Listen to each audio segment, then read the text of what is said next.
जय माता दी। आज हम आपको वीडियो में बताएंगे जो 23 सितंबर का दिन है वो माँ ब्रह्मचारिणी का है। आज हम इस वीडियो में आपको माँ ब्रह्मचारिणी की कथा सुनाएंगे।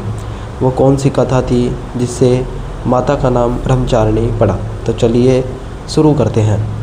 माँ ब्रह्मचारिणी की कथा के अनुसार पूर्व जन्म में पर्वतराज हिमालय और मैनावती की पुत्री के रूप में जन्मी देवी ने नारद मुनि के उपदेश से भगवान शिव को पति के स्वरूप में प्राप्त करने के लिए घोर तपस्या की थी, जिसमें उन्होंने 1000 वर्ष तक फल फूल खाए, 100 वर्ष केवल शाक पर जीवन बताया और फिर कई 1000 वर्षों तक निर्जल निराहार रहकर सूखे पत्ते खाए, जिसके बाद उनका नाम अपर्णा पड़ा।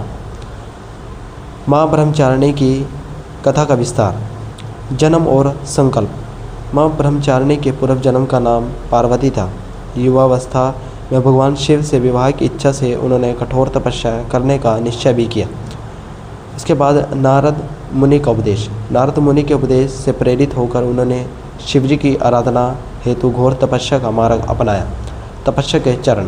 पहला चरण था 1000 वर्षों तक उन्होंने केवल फल फूल खाकर जीवन बताया।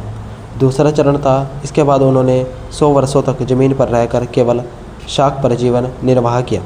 तीसरा चरण था, कुछ दिनों तक कठिन उपवास रखे और खुले आकाश के नीचे वर्षा और धूप के कष्ट सहे।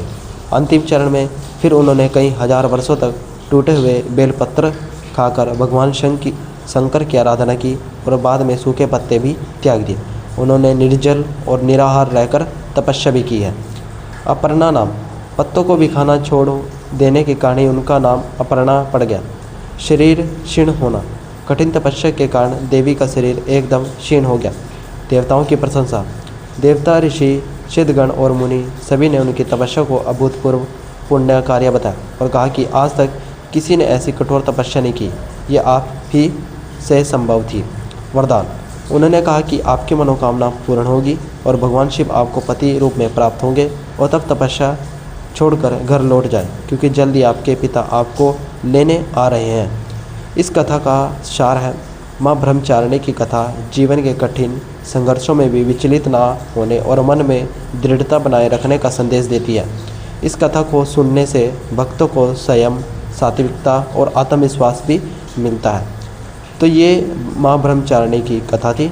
आपने जो कथा सुनी और आप भी हमारे कमेंट में जय माता दी ज़रूर लिखें।